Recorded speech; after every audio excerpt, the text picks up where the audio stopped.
Buddy, you'd like to think that the place you call home is actually your home, but more than 10 local families can't do that tonight. They were scammed, allegedly, by this man, Willie Howard, who remains on the run tonight. A Hamilton County grand jury says he is $150,000 richer thanks to a Craigslist real estate scam in several cities across the tri-state. Local 12's Brad Underwood has been talking to some of his victims. He's live at the Hamilton County Courthouse with their story. Brad?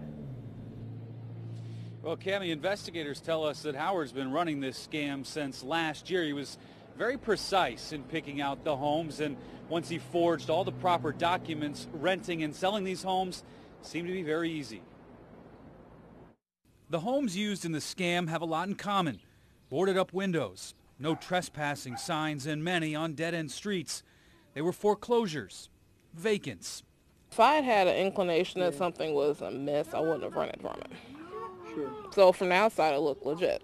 But it wasn't. According to the Hamilton County Prosecutor's Office, William Howard was running a widespread real estate scam. He would, purposely pick properties that appeared to be vacant, abandoned, foreclosed, in some state of sort of disarray, neglect. And then the indictment says Howard would forge title documents on properties and start advertising. He was scamming rightful owners of the property as well as people he was duping into either thinking they were buying the properties from him or renting the properties from him. When Morgan Ray moved into her home in February, there were a lot of problems. No heat, no water, and a lot of duct and piping issues. So if you had problems, were you calling Willie or were you calling someone else? I was calling him. And did he come out and fix? He came out and fixed the gas leak. I think it was his dad that came out and fixed that. So that wasn't a problem, but everything else has been kind of ducking and dodging. In total, 10 homes across the county that investigators know about. Most of them on the west side near North Fairmount, but some as far north as Colerain Township.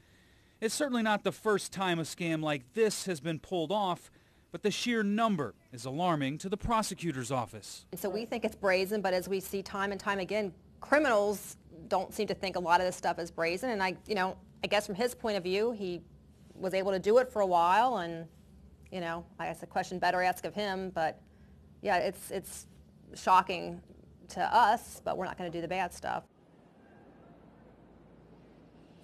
Now, this investigation is ongoing. Investigators with the Hamilton County Prosecutor's Office, as well as several of those police departments who are part of that task force, they do believe there are other victims out there, and if you feel you've fallen victim to Mr. Howard, they want to hear from you. Reporting live outside the Hamilton County Courthouse, Brad Underwood, Local 12 News. Cammie. All right, Brad, thank you. And if you do know where Howard is or you have any information about the scams, call Crime Stoppers. That number is 352-3040.